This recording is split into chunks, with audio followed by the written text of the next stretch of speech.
Hey everybody, Tim here with today's episode of Stranger Things, Season 2, Episode 8, The Mind Flayer. I almost want to say Flyer, which is kind of funny because that's one of the mistakes they say in Dustin correct, Flayer.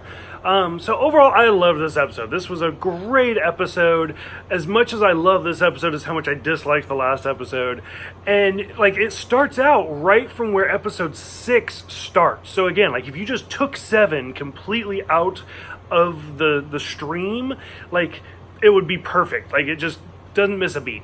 So we see the Demodogs crawling up out of the hole, and then like Mike is the one who realized Will is the super spy, and they have to put him to sleep, and he freaks out like, oh my god, no. And they finally do. They have to knock him out and try to find a way to get out of the building. We do get a little bit of a shoehorned scene in there, but it's pretty good, where we see Billy and Max's parents. And this is the first time we've seen them the whole season. And then we realize that Billy's dad is kind of a dick, but I mean, Billy is too. So like when like Billy's dad is mad because Max is gone, nobody knows where she's at, and Billy was supposed to be watching her. And Billy's dad is very upset. Completely rightfully so. And then he pops him in the face, and it's like, okay, no, now you've crossed the line.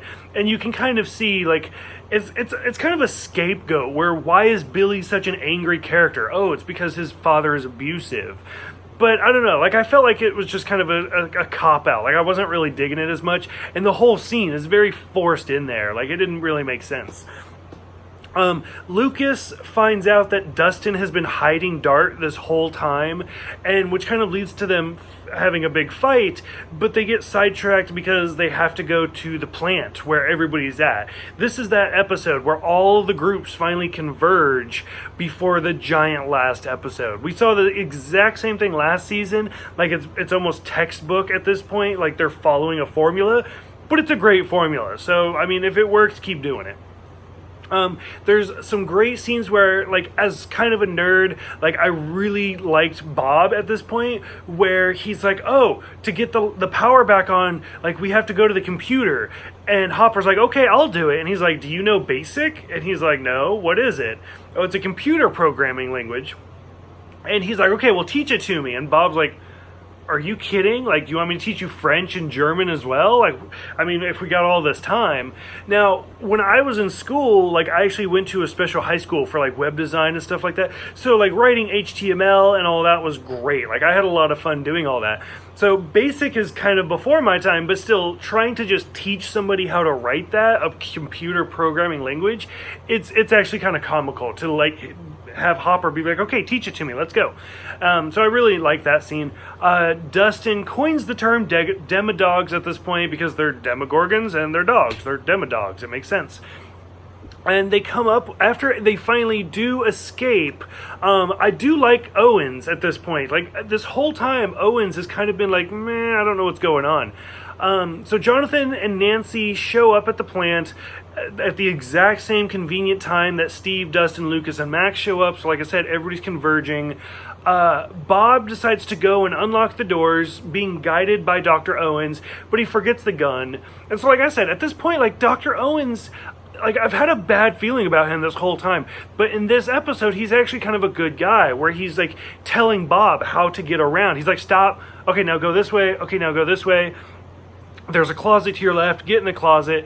Sure enough, Bob ends up kind of making a mistake, knocking a broom over, and the Demodogs like attack him, and Bob ends up getting eaten. Now, supposedly, Sean Astin his character was always doomed to die, but originally it was supposed to be very early on, but he's such a great guy that they kept postponing it, and they kept him all the way to this episode, and he was fine. He's like, as long as I get a heroic death, then fine, let's do it. And he does. He goes out like a champ, and he saves everybody. And to kind of watch Joyce, where her boyfriend's being eaten, like, it was a very intense scene. So Dustin comes up with the Demodog's name, and then he's the one who kind of comes up with the Mind Flayer thing.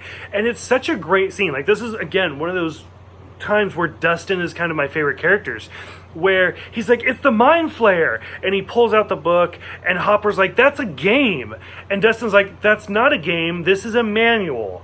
And just the way he talks to him, like, you're an idiot, like, let me have my moment. It's kind of great. And the same thing where, like, he's like, oh, the Mind Flayer wants to be the master race, and Steve's like, oh, like the Germans.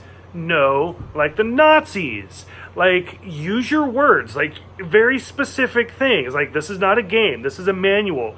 The Germans were not the master race, the Nazis were. It was just kind of great to watch Dustin be like, are you guys paying attention? And then sure enough, as they start questioning him more and more, and he's like, oh, it's, how do you defeat the Mind Flayer? Oh, you gotta use zombies, because they don't have a brain. You know what, I'm sorry, this is just a game, I'm just gonna go over here. And it was just kind of a great scene. It was a really kind of fun moment. We slowly kind of watch all the teams make up, like Lucas and Dustin, and just Mike and Will, and everything's going on. They finally, like, completely tape their garage closed, so you can't see anything. And they do this really intense scene where they're, like, interrogating Will. And it turns out as, like, Jonathan's reciting stories, and Mike is talking about, like, kindergarten and stuff like this, the whole time, Mike is tapping out Morse code, or I'm sorry, Will is typing out Morse code, and Hopper, like, is translating it to the boys so they can kind of figure out what's going on. He says that he's here so they know what's going on, and then he tells them to close the gate. As soon as they get that, the phone rings, all hells break loose, and then Will basically goes into a coma, and the Demodogs show up, and you can kind of hear them going around the house, and you're just like on the edge of your seat, like, please don't let this episode end. What's about to happen? And one of them is thrown through the window. As soon as it was thrown through the window, I was like, 11 is in the house. And sure enough, you can watch, like, all the locks start opening, and they start, like, pulling up their guns. And I was like, how do you not know that this is 11? And she walks in with her goth look, which is blah, whatever. But it's so badass. And this is the first time that 11 has seen any of the main cast, with the exception of Hopper, since episode 8 of season 1. So it's been like a full year, over a full year at this point. So I think that's kind of important. Overall, I'm super excited to watch as the full cast is finally together and to see how they go into this final battle. Super excited. I hope you guys are too, and I will see you guys next time for The Gate.